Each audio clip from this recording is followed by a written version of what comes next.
Pernah kebayang nggak kalau jawaban untuk masa depan industri yang lebih ramah lingkungan ternyata, ya, tersembunyi di dalam sehelai rumput biasa? Nah, hari ini kita bakal jadi detektif kimia dan mencoba memecahkan kode rahasia itu.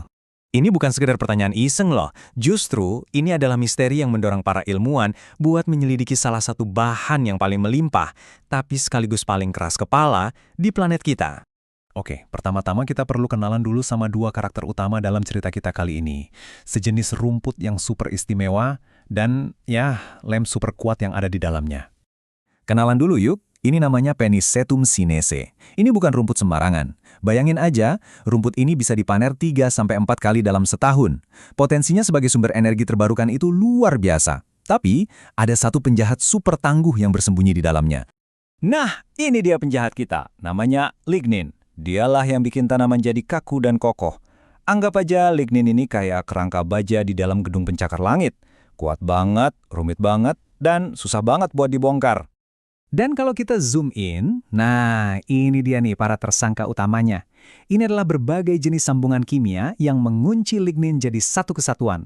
Coba bayangin kayak puzzle 3 dimensi yang super rumit. Kunci buat membongkarnya? Ya, dengan memahami tiap sambungan ini. Seperti dalam investigasi detektif manapun, kita harus tahu dulu dong gimana kondisi TKP alias tempat kejadian perkara sebelum ada insiden.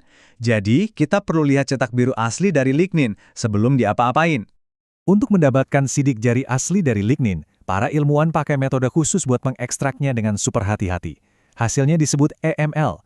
Anggap aja EML ini adalah lignin dalam kondisi paling murni, kondisi sebelum kejadian yang bakal jadi standar pembanding kita nanti. Dan dari cetak biru asli itu muncullah satu angka yang krusial banget. Satu angka yang mendominasi semuanya, 84,4%. Angka ini adalah petunjuk terbesar kita. Jadi ternyata, meskipun lignin ini kelihatannya kayak benteng yang kokoh, hampir 85% batu batanya itu direkatkan oleh satu jenis semen yang sama, namanya ikatan beta O4. Dan inilah titik lemahnya, celah di baju zirahnya. Dan ini dia buktinya, sidik jari kimia dari lignin asli kita. Jangan pusing sama detailnya, cukup perhatikan area yang paling rame. Nah, pola inilah yang nunjukin dominasi ikatan beta O4, si titik lemah yang tadi kita bahas. Ingat-ingat pola ini ya, karena sebentar lagi kita bakal lihat pola ini berubah total. Nah, sekarang kita udah punya gambaran kondisi sebelumnya. Sekarang saatnya kita lihat apa yang terjadi waktu lignin ini melewati ujian berat dari proses industri modern. Proses pembuatan kertas atau pulping itu pada dasarnya adalah proses penyiksaan kimiawi. Tujuannya sih buat ngambil selulosa, tapi efek sampingnya proses ini secara brutal merobek-robek si lignin. Nah, hasil sampingannya itu lautan limbah hitam yang penuh sama lignin yang udah diinterogasi abis-abisan. Dan disinilah investigasi kita mencapai puncaknya. Dengan membandingkan lignin sebelum dan sesudah proses industri, kita akhirnya bisa memecahkan kode tentang apa yang sebetulnya terjadi. Masih ingat sidik jari yang tadi? Coba lihat perbandingannya sekarang.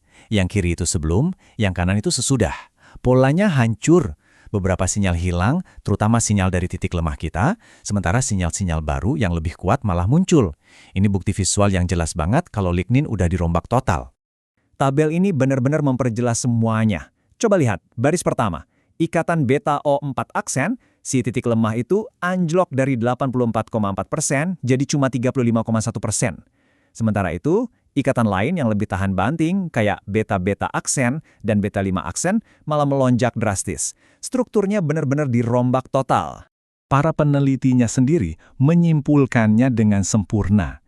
Ikatan yang paling umum hancur lebur, sementara ikatan yang tadinya lebih jarang tapi lebih kuat, malah bertahan, bahkan mungkin terbentuk baru dan jadi dominan. Ini seperti pengakuan langsung dari si lignin. Dan ini ada bukti pendukung lainnya. Nggak usah pusing sama istilah kimianya. Perhatikan aja trennya. Satu jenis gugus kimia turun, sementara jenis lain yang jauh lebih reaktif malah naik lebih dari 3 kali lipat. Artinya, lignin ini nggak cuma dipecah, tapi juga diaktifkan. Jadi, intinya apa? Intinya gini, proses yang tadinya kita anggap cuma menghasilkan limbah, sebetulnya melakukan sebuah transformasi kimia yang luar biasa.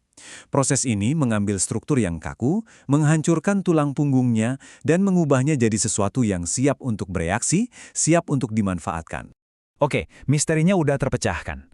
Sekarang kita sampai ke pertanyaan paling penting. Terus kenapa? Apa gunanya kita tahu semua ini? Kenapa penting banget buat tahu gimana persisnya lignin ini terurai? Karena dengan pengetahuan ini, kita jadi punya kekuatan. Dengan memahami resep perubahannya, kita nggak lagi melihat black liquor sebagai limbah, tapi sebagai tambang emas kimia. Kita jadi tahu persis apa isinya dan gimana cara memanfaatkannya. Dan potensinya, wah, besar sekali. Dengan cetak biru ini, kita bisa mengubah limbah rumput jadi bahan bakar canggih, jadi bahan kimia ramah lingkungan, pengganti produk minyak bumi, bahkan jadi material baru yang berharga. Ini bukan lagi soal limbah, ini soal bahan baku untuk masa depan. Jadi, kita sudah melakukan perjalanan dari ladang rumput ke laboratorium, memecahkan kode kimia yang tersembunyi di dalamnya. Ini mengubah cara kita melihat sesuatu yang sering kita anggap sepele. Pertanyaannya sekarang adalah, cetak biru apa lagi ya yang menunggu untuk kita temukan di dunia sekitar kita?